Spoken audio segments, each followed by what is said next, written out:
In Chapter 4 of Fight Club by Chuck Palahniuk, the narrator finds himself in a support group for sufferers of brain parasites, a part of his ongoing quest to cope with his insomnia and existential crisis by attending various support groups for diseases he doesn't have.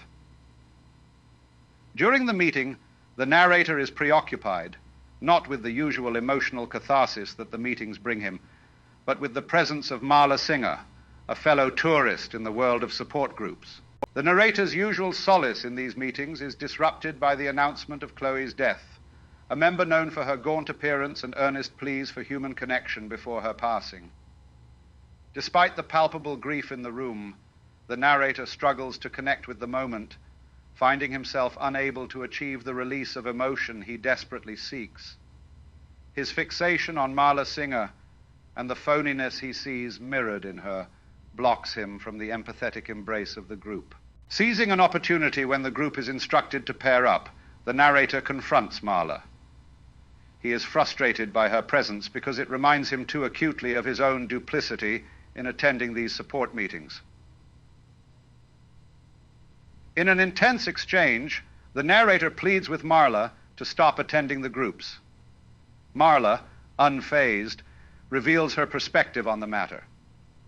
She is drawn to the support groups by the raw proximity to death, which to her makes life feel more palpable and real. The tension between the narrator and Marla culminates in a peculiar negotiation.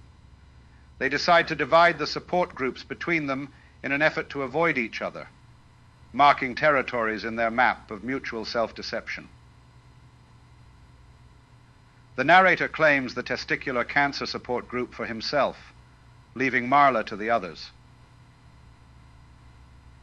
This agreement, uncomfortable and awkward, sets a precedent for their twisted relationship, deeply rooted in mutual understanding of their flaws and fabrications.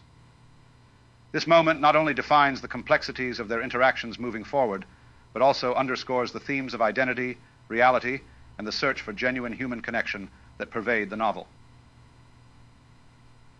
If this video was helpful, please hit that like button and tell me what you would like to see in our next Bookly video in the comment section below.